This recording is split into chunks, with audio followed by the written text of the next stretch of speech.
swift as the wolves of Icerack. All the wards in the world didn't see that coming. Hey guys, it's Mini TV here once again with another video. Today we're going to do something again slightly different. I know the last video was more dealing with certain heroes that are really hard to deal with. It was Enchantress, and then before that it was the Immortal Way, doing some deep dive into a particular hero. Today, however, we're going to be looking at a professional player play a particular hero and getting some insight into why he does these things, why he goes to these item builds, what he does, etc, etc, etc. And for the first time in the series, I'm going to be doing it on a support player as well. So it's going to be Aoi 2000 actually. Obviously, Newbie, or originally called Forward Gaming, they're doing a lot of boot camping out in China. So there's been some fantastic high-level MMR pubs being played at the moment. So I wanted to jump in and get some insight, and it's kind of a video series that I've been calling Peering at the Pros. Best way to sort of learn how to play a particular hero, understanding why they do this, and hopefully getting better and raising our MMR as a result.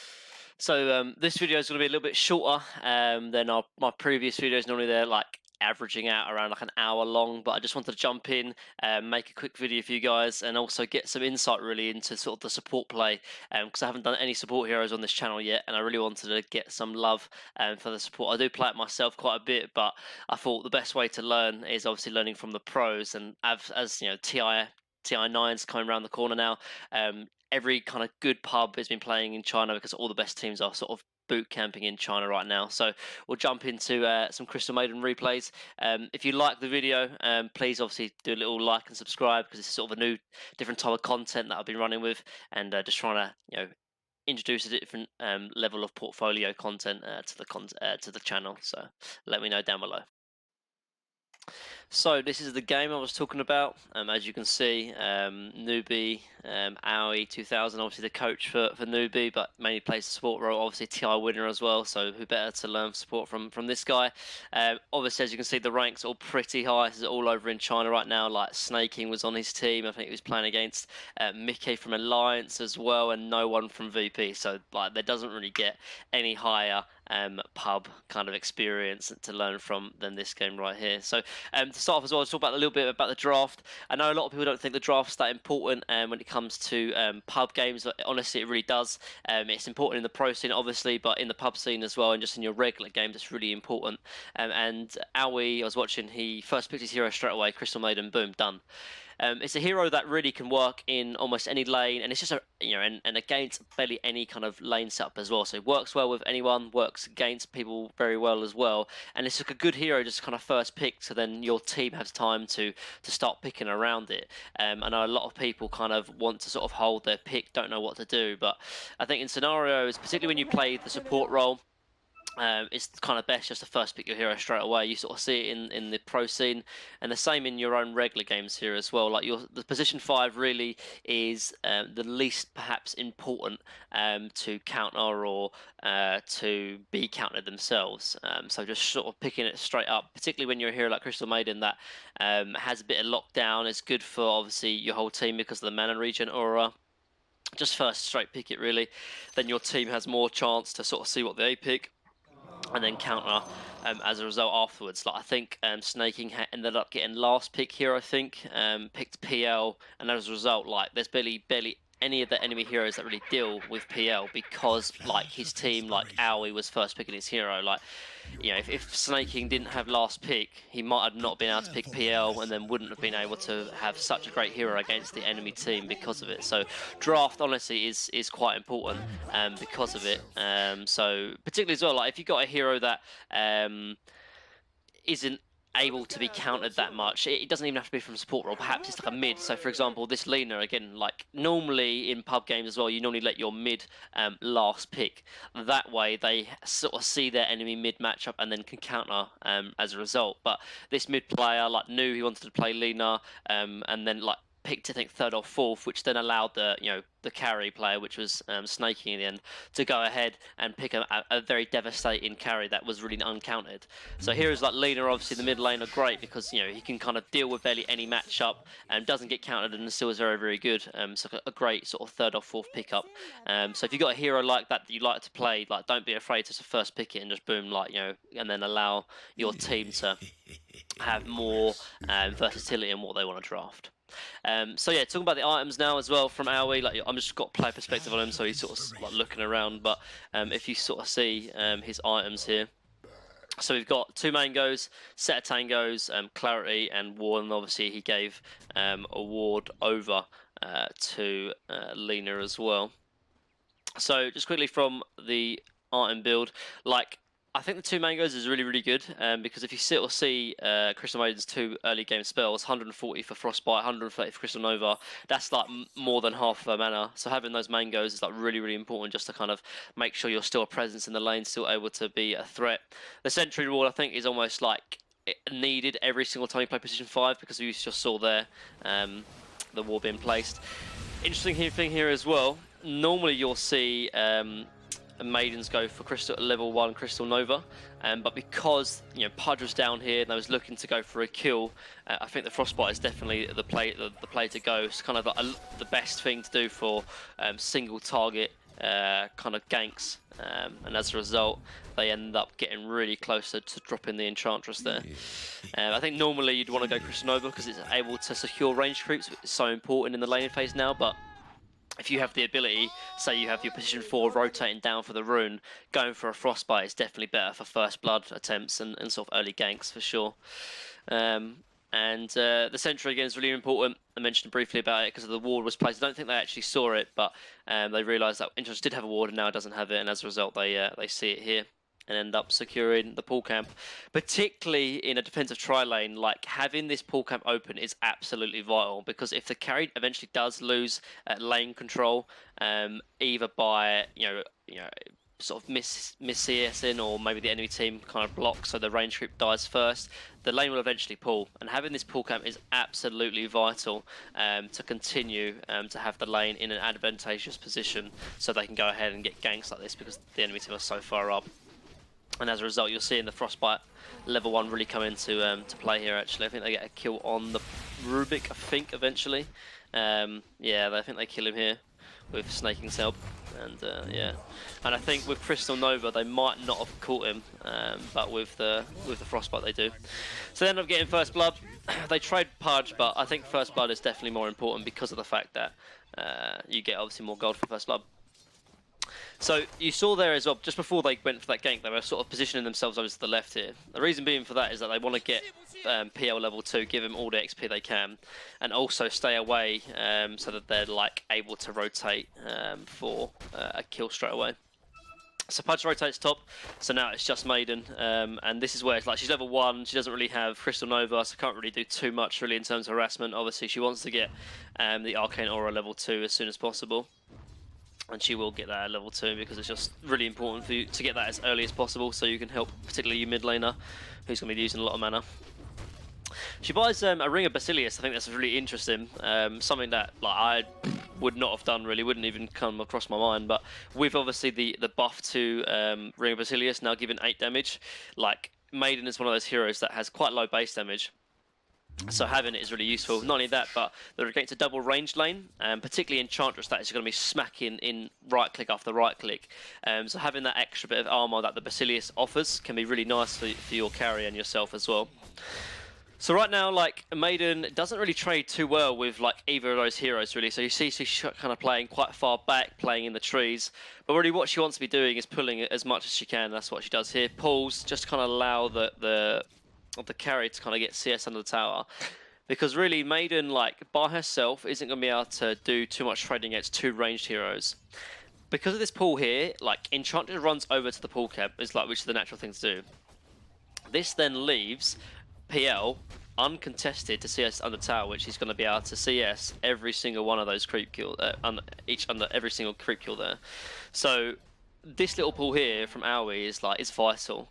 He forces the the offlaner to kind of abandon this lane, which gives PL not only free CS but free experience as well. So now he's level 3, and like it makes sure that Aoi is not kind of soaking experience as a result. They got to try and deal with obviously this pull from the Rubik here as well, so they go like, but they can't contest too much, just going to try and get some last hits when they can, but Rubik is obviously going to be sniping it with his Fade Bolt as well. So I think this point in time is like really important to kind of know what your job is as a position 5. Excuse me, had some more chili, man. I've got the hiccups. So yeah, your job as a position 5 really is just to make your carry's job as easy as it can be. So sometimes, depending on who you're against and who you're with, the best thing to do perhaps is to box out the offlaner. And then because of that, it will force the offlaner away from the carry. But in this case, she can't really box out the Enchantress. Enchantress is a fantastic offlaner, and that can trade with barely anyone because of her heal. I've obviously made that video before about how good Enchantress can be and how hard it is to kill her and harass her. And Maiden herself isn't really the strongest harass potential. So the best thing she can do really is pull the lane. This does the same thing again. Enchantress runs over because he doesn't want to miss a lot of experience and gold. And so that frees up even easier time for snaking here on the PL. Again, getting free CS that he might not have got if Enchantress was in the lane. So not only that, but because Aoi has hasn't soaked any experience from this lane, he's getting like obviously a lot of her experience, or his experience, you know. Maiden is a girl, but Aoi is a guy. I don't know the best way to explain it, but because of what he's doing pulling, he's getting some levels as well. So he's level 3 now. Like he's got 1 point in each, which I think is really important, because now he's able to be actually a presence in ganks, but obviously no one like knows they're there, and as a result has to sort of back off. They smoke here, and I don't think it's actually spotted by the ward, but Rubik breaks the smoke anyway. And as a result, they end up killing the Rubik. So this little rotation, I think, is really important. So I mentioned about like how, okay, what can Maiden really do, like to sort of help his carry player? So we mentioned that he can't really box out the Enchantress. And so what he's trying to do really is sort of give PL as much farm and experience really as he can, because once Enchantress is level 6, he's not really going to be able to lane. So he's going to try and force the Rubik away from the lane, because she can't do much about the Enchantress, but she can do something against the Rubik. By sort of setting up and rotating mid, it forces the Rubik to also kind of follow suit, and that's making the PL 1v1 against the Enchantress. And because Aoi has been kind of pulling like 24/7, he's actually like a level ahead on the Enchantress, level 4 versus level 5, you see. And as a result, yes, he sort of dies here, but they end up getting the tower, which I didn't actually mention. I want to go back actually quickly to mention this rotation. So not only is it important that Aoi rotated mid to sort of force the Rubik out of the lane, which then allows snaking to 1v1 the Enchantress, and before level 6 he's actually okay. You know, he's got like decent regen, got a buckler, 2 Wraith Bands, like, you know, he's pretty okay to get some CS 1v1 against the Enchantress, at least for a little while. So not only does he force the Rubik away, because obviously if it's Rubik and Enchantress against the PL then he would struggle, but this rotation forces Rubik, as I mentioned. More importantly, you'll see the timing of when he rotates. It's about 5:30 or so, or even before that, because he rotated over. And this is the sign of a fantastic support player, rotating with the catapults. So obviously every 5 minutes, so 5 minutes, 10 minutes, 15 minutes, the catapults will always sort of spawn. And with a hero like Lina that is doing like pretty well against the Arc Warden, like can sort of spam him out, like he's level 6 versus level 5, no one here, so doing pretty well. It's a kind of good matchup that really Lina should be winning. But both supports rotate with the catapult. So that is why they rotated, to try and put pressure onto this tower. Obviously, Rubik breaks the smoke, but they kill Rubik here. But they rotate mid because they want to do damage with this catapult. And it's those kind of plays as support that is really important. It's sort of a double whammy. They help out bot lane by sort of rotating the Rubik over, but also putting pressure onto this tower. And as a result, they end up securing this tower because they have 3 people mid with both the supports. Ogre staying top, and they just killed Rubik, so it's just the Arc Warden, and obviously he can't do anything by himself. So as a result, they end up taking this tower, and taking this tower at 6 minutes in is absolutely huge. It allows Lina to rotate wherever she wants in the lane, because her job is kind of done, you see. So they end up taking this tower, and it wouldn't have really been possible if it wasn't for the Pudge and the Crystal Maiden here. Yes, they end up dying, but they both die here, but in the end, it's not as bad as it seems, honestly, because look, they got the tower. Like, you compare tier 1 tower is like fully up. And as everyone knows, the most important tower in the game really is the tier 1 mid sort of to take. So they're able to take it that early is huge. Now Lina, if she wants to, she can kind of rotate top to help out top, rotate bot to kill the Enchantress, because her job is kind of done, you know, like she can rotate like in farming the jungle as well if she wants. And that's all because of the rotation from Owie. And now, obviously, she's been kind of away from the lane for quite a while now, really, that she can't do much, particularly now Enchantress is closing on level 6. And she's level 3, she's level 5, she's not going to be able to really do anything. The only thing that she could do, perhaps, is to, if a rotation comes, she can go ahead and kill the Enchantress. But, obviously, Lina comes top, as I mentioned, because of the tower is taken, and Pudge is top as well. So there's no point her being down bot. Snaking is just going to be farming the jungle, pushing out the wave as he can. And when he gets level 6, probably won't be able to lane, and now he's level 6, probably won't be able to lane too much. And so because of that, like, neither can Owie do anything either, really. So he's forced, really, just to rotate with the Pudge. Because obviously, when you play with your support, or other support, then you have a chance to actually make plays and get kills. And you see how early they're rotating as well. Like, it's like 6 minutes or 5 minutes, as we know, to mid. And as a result, like, they're making so many plays so early on the game. And this is probably the difference between really high MMR pubs and like the lower tiers. Like even at my rating, at like high Immortal, a lot of supports will just sort of stay in lane and try and kind of secure the carry farm and do as much as you can. But sometimes you can end up doing more good for your team just by rotating around. And that's what they're doing here. They've rotated top, they've rotated mid, they've rotated mid again to try and get a kill on this Arc Warden. And then the result, they end up killing him. Like, yes, they end up dying here, but I mean, trading Owie's life is kind of better. But obviously, Mickey does a nice rotation, ends up killing as well, both of them. So just like you're just seeing a lot of different rotations from a lot of different people, and you can kind of tell the tempo and the skill level of this game in this bracket. But the point I'm trying to make is that don't feel kind of indebted to sort of just sit in the lane. When you as a supporter start rotating down, it adds more tempo to the game, adds more rotation, and it ends up being a kind of you kind of have that first mover advantage. If you're the first person to start rotating and to start making kills, you're always going to have the advantage because you take the enemy team by surprise. And you know, Owie was rotating as early as minute 5 with the catapult. Really, really important. So now, obviously, again, he was going to try and help out the PL there, but as you can sort of see, he was well dead, and now all Owie wants to really do now is either play with the Pudge or with the Lina to sort of set up kills or to defend towers. There was like 3 people mid, and now she obviously rotates over to try and sort of make sure that this tower can stay up, because as we mentioned before, the most important tower is obviously the mid tower. So so she's sort of sitting up here, just sort of waiting to sort of see if anything happens. Maybe Lina will rotate in, Pudge is here as well, but I think with both of them, I don't think they really have the ability to kill Enchantress. We just saw an Ogre on the map there as well, like trying to look for a free kill Ember as well. So, you know, Owie's doing the right thing, just sort of staying in fog there while the rest of his teammates plays elsewhere. Like if he shows himself now, Ember will just dive in because they know that they're rotating top. In the end, Ember has to walk past him, doesn't see Owie, and as a result, he can kind of still defend this tower without getting dived. So in a sec, he'll probably show himself, like try and help out top if he needs to.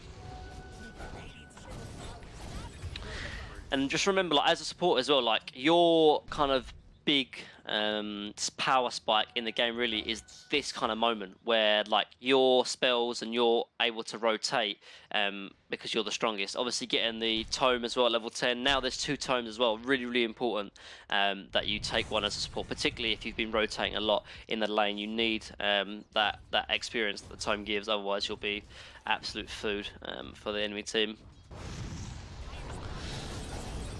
So again, always right here at the right time. Like, I mean, it's, you know, it gets off a nice ulti as well. Like, just sort of zones. Doesn't really do too much really, but like it just being in this fight, and you know, obviously he ends up dying here, but you're just playing the right part of the map, always being where the action happens. In the end, they end up obviously like, you know, 3 of them die here, but that's more really to the fact that Mickey is a very aggressive kind of player, but also his hero tends to it as well. Snaking wants to just kind of farm this whole game basically, so he won't join any fights as long as possible, because he knows that if he is the highest farm on the map, he'll be the strongest hero in the game. Whereas Mickey's kind of more of an aggressive player, and he knows that he has to be making a lot of the plays, getting very aggressive, because of the fact that his hero isn't going to carry as hard as PL. So, and he's the position 1, he's the carry here, so he has to be getting aggressive. So because of that, like if Aoi can be sort of tanking ganks, you know, dying instead of say the PL or the Lina, for example, it's a lot better. Just playing the right part of the map is like really important. And stacking as well, like that's another thing that I never see like the lower tier pubs ever do.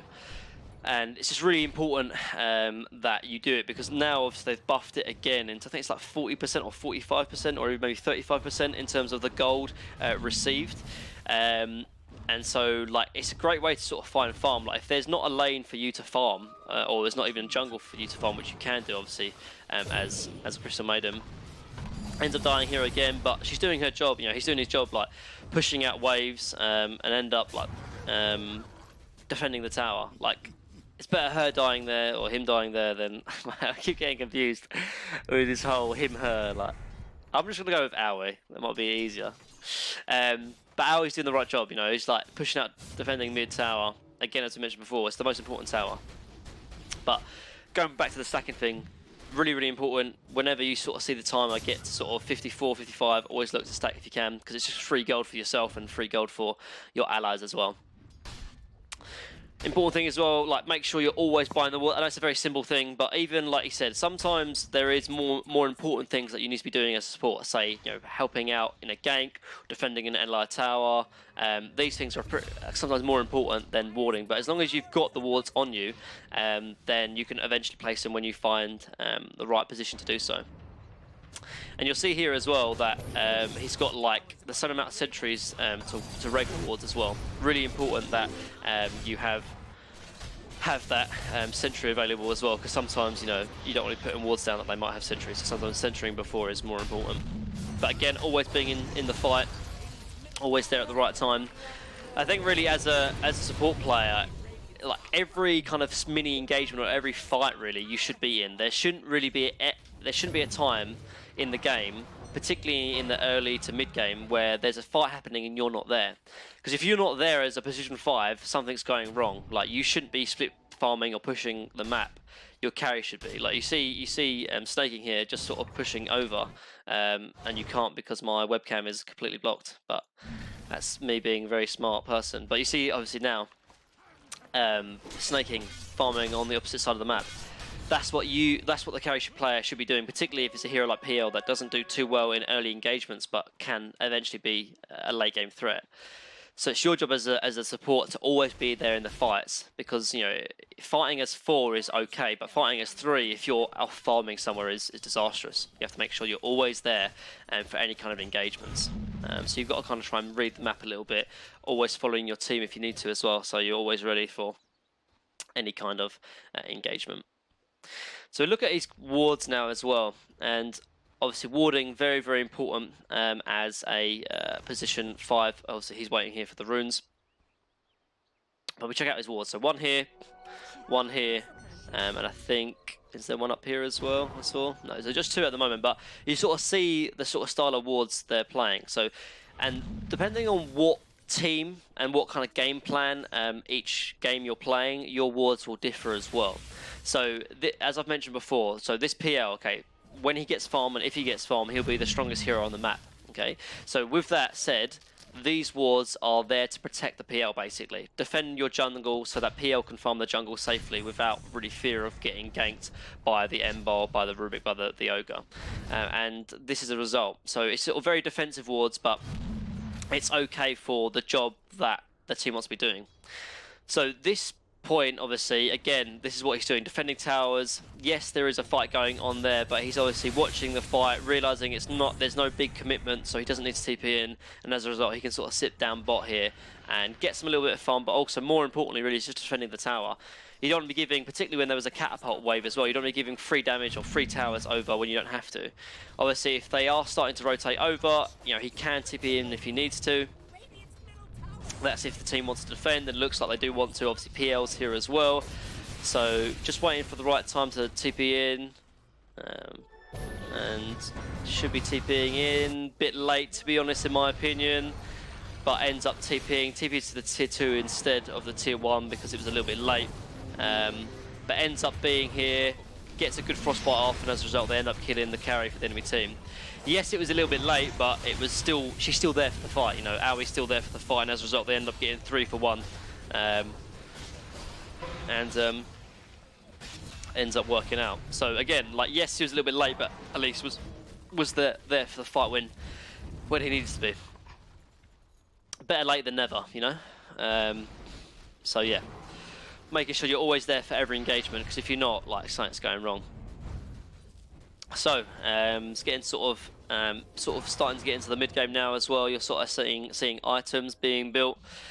So, like, just generally speaking, for items, like, as a position 5, like, you normally don't get a lot of items. Like, you know, wards really are your priority because really you're not going to be carrying the game. It's going to be, you know, your mid or your carry.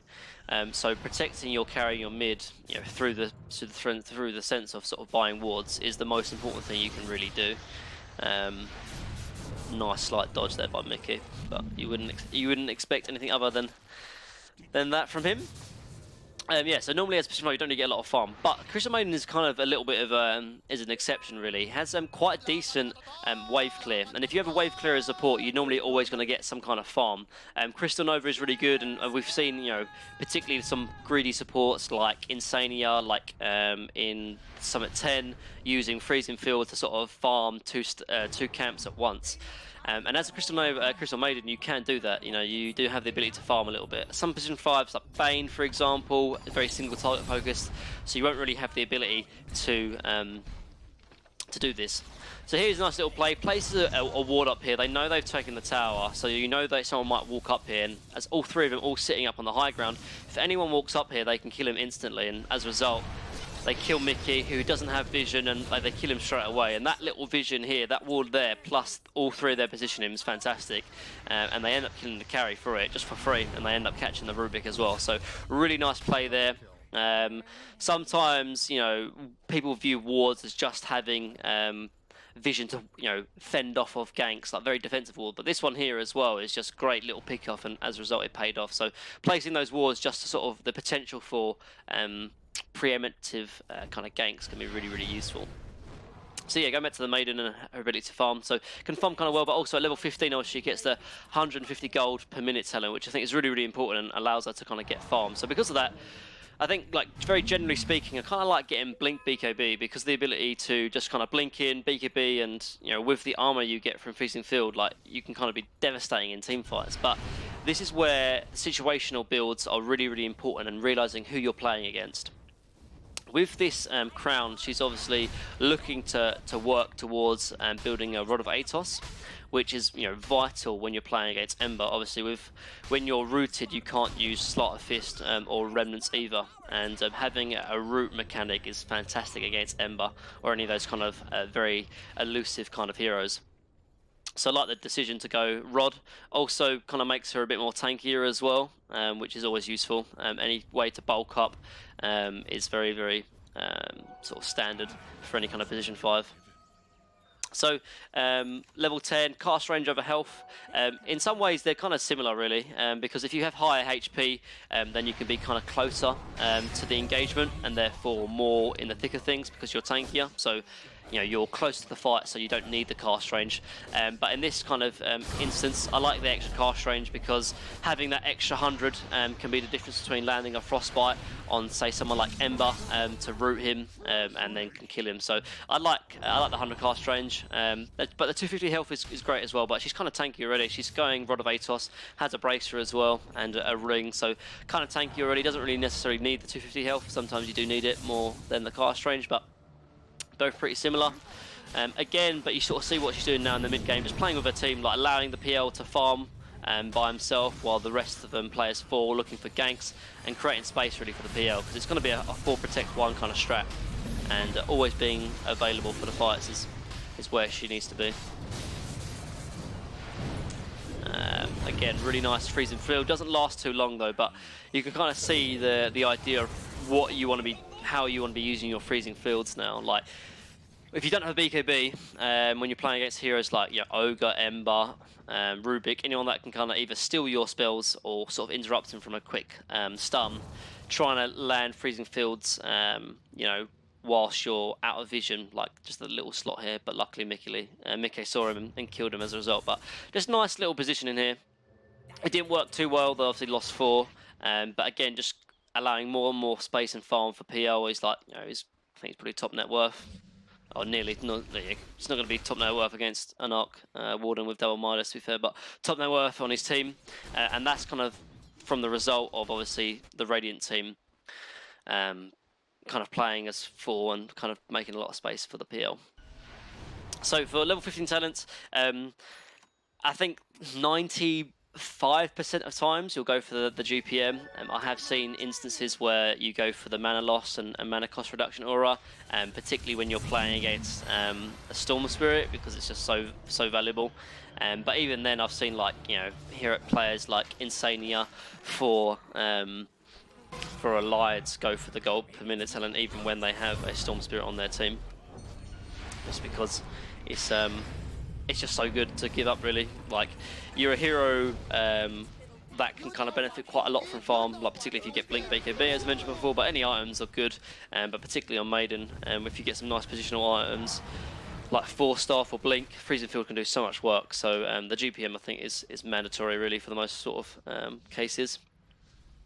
But she's still obviously building towards Rod. But you'll see though, like, that he never ever skimps out on wards to try and save up for Rod. Always prioritising wards, which is definitely the most important thing.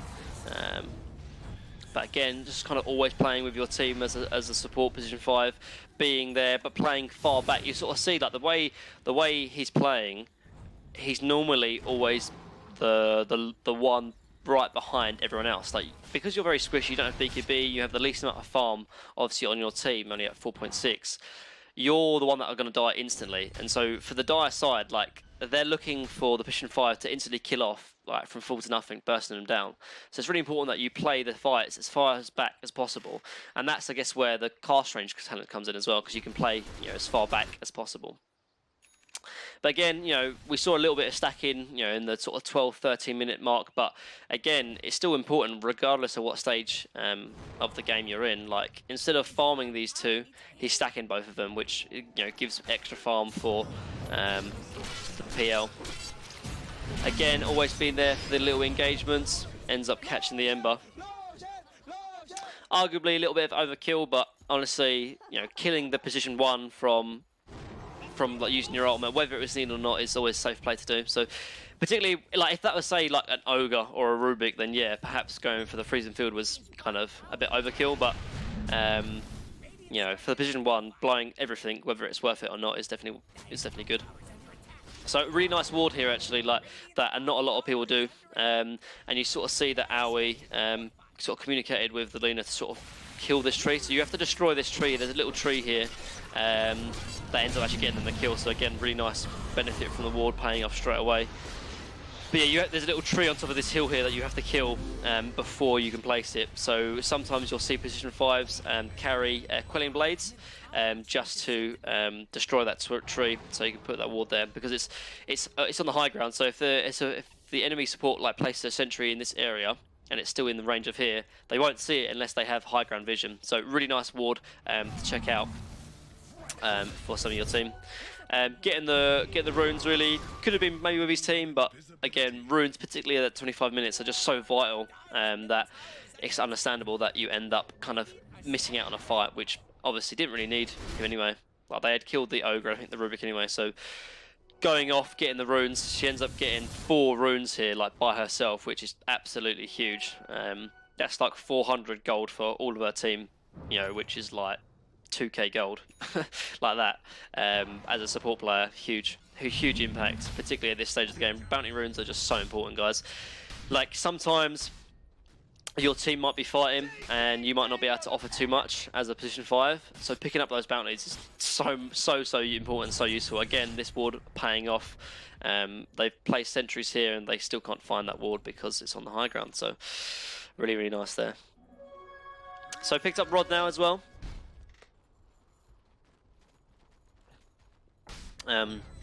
So even better ways to catch the Ember, forcing him into an early BKB. You don't always want to get as an Ember. So items like that force the carry into kind of not ideal circumstances in terms of items means that you're doing the right item builds really. That's really nice from that sort of certain thing. So a lot of people, that's again that sentry there, but they couldn't see it because it's on the high ground. So now it gets to sort of the point in the game where you're like, oh, I don't really know what to do too much as a support.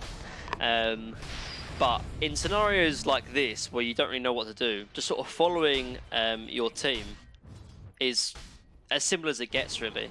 Like, you'll see in like the low-tier pubs, people start scattering, people start sort of splitting up, trying to kind of maximise their farm. And yes, in a way, splitting up and sort of farming different parts of the map does maximise your farm, but when you start splitting up, then there's a potential to stop getting split off and getting picked off. Again, instant rod onto the Ember here as well, knowing really who's her biggest threat.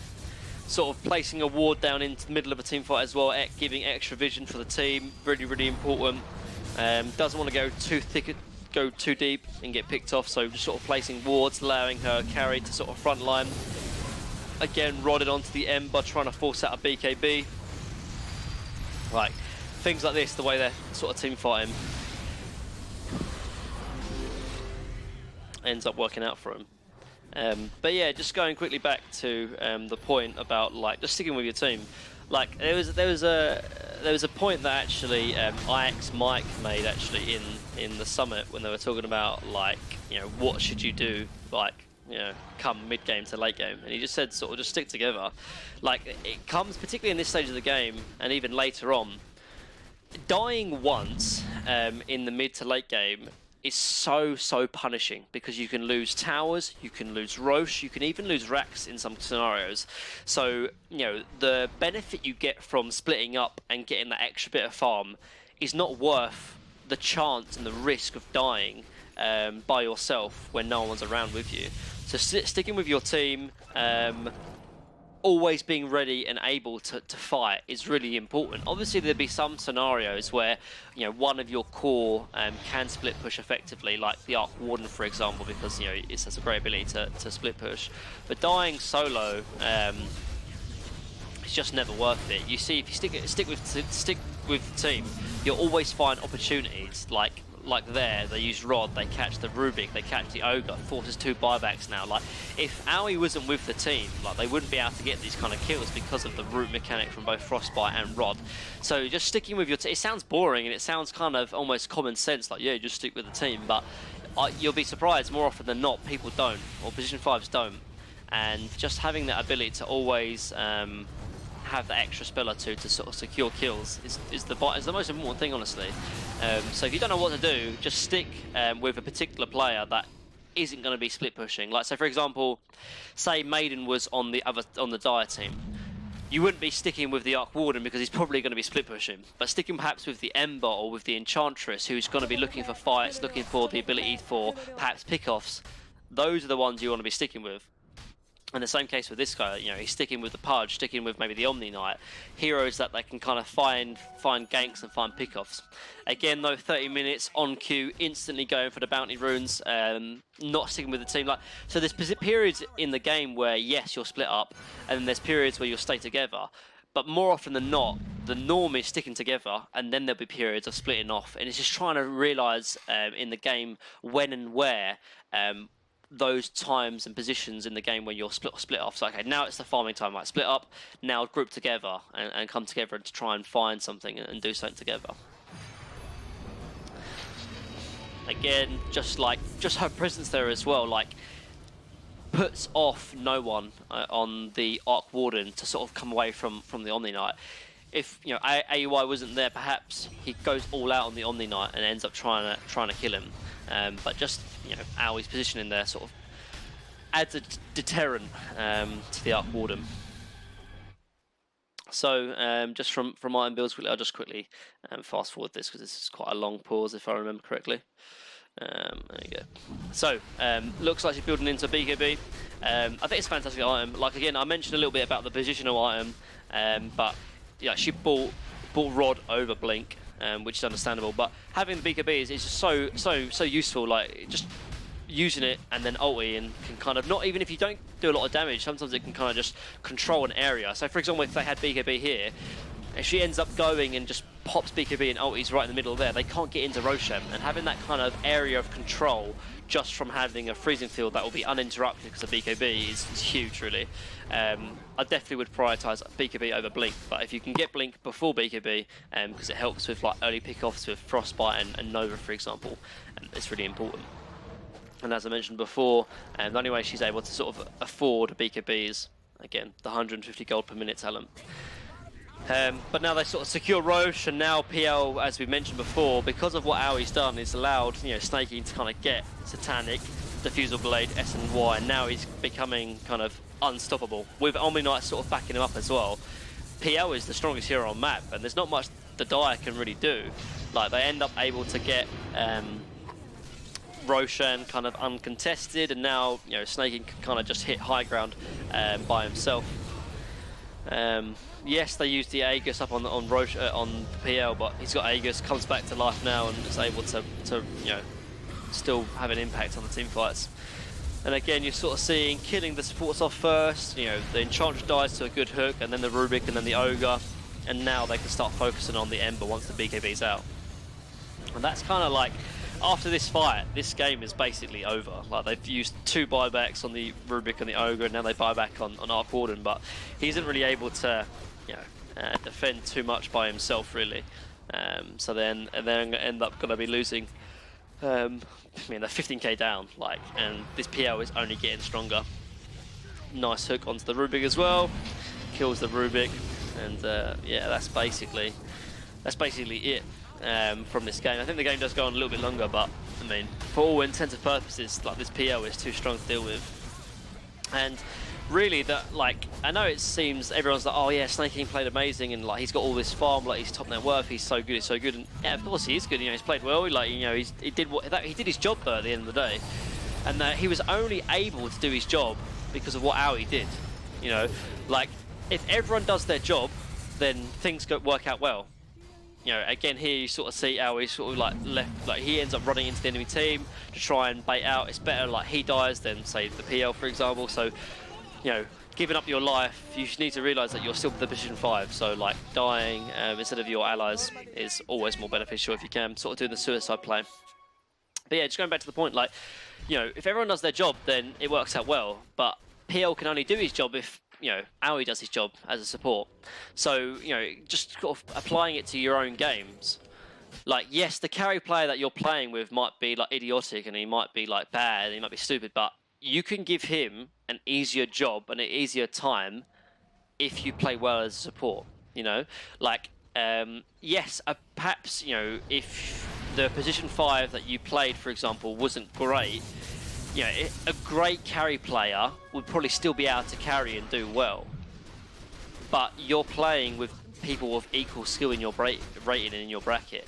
So the better time you can give to your carry, the better job he's going to do, or the higher chance he's going to do better with. If you give him a really bad time and you don't really help him at all, then yeah, of course he's going to have no farm. If he has a bad lane and you don't help to secure his lane, you don't stack for him, then yeah, of course he's going to be quite low net worth. But if you do all those things, you secure his lane, you pull for him, you stack for him, you give him good wards so he doesn't die, all these things like contribute to him having a good game. So every good carry game is kind of backed and supported by the support. Simple as and that's kind of what ends up happening here. You know that in this game that if PL gets farm, they're probably going to win because he's going to be the strongest hero on the map, like with the highest amount of farm. Ember really isn't able to do too much against the PL. Same goes to the Arc Warden as well. It was just a really nice pick, which again goes back to the draft. But it all starts from the Crystal Maiden giving the PL a nice time in lane and therefore able to carry this game. So just fast forward a little bit, because I mean by 21k net worth, you realise that really they shouldn't really be losing this game. The only reason why they haven't really taken racks, even though they've had this much net worth, is really simply because the Arc Warden. Arc Warden is just one of the fantastic base defense because of his little immune bubble like that. You see, it just makes it harder to do death, but with a little pick off from the Enchantress, they're able to go in. Then they end up catching the Ember with no buyback, and the rest is history basically. After that, then they end up diving the base, and that's that. So and they end up just doing the base. So that was kind of the end of just that kind of little game I wanted to show you about Crystal Maiden. Shout out to obviously Aoi, got to sort of finish off with a nice little ultimate in the fountain, or in the throne. So that's the end of the gameplay, guys. I just wanted to do a quick video about that. A little bit about support players. I'll do some more videos about this. I always like watching some of these pro replays, particularly nowadays, because some of the pubs are in such high MMR, high level games. Because who better to learn from than the pros themselves. Guys, if you like the video, please leave a little like and a comment down below and sort of say if you like the content, the new sort of style I'm trying to do with the channel. Let me know, guys. But other than that, that's the end of the video. Thanks for watching. Peace out, Mini TV. So guys, that's the end of the video. Hope you liked it. If you did, please leave a like and a little comment down below. Make sure you're subscribing. Hit that bell notification so you know the next video goes live. Really been trying to get as much video content as I can at the moment, guys, because I'm off from uni at the moment. So I really want to be making those videos, and I really am appreciating all the subscribers, all the likes, all the comments. It's growing quicker than I thought it would, so I'm really happy for that. But please keep it coming, and then I'll be able to make more videos for you guys. Do you want to end the stream about that thing I mentioned a bit before about farming neutral camps? This is from the Summit 10 with Insania farming the freezing field stuff. So I'll let it play. But guys, peace out. See you in the next video. Boxy's still just about a few hundred away from. Not a greedy 5. Look at Insania. Look. Talking about greed. Not a greedy 5, guys. Not a greedy 5, guys. Play for my team. Team's losing. They're like suffering bottom lane. Yeah. Just like ulting the creeps. I'm sure it's like it's ward money. It's ward money. Max Nova, which is fine. See you guys. Peace. Very cool of you.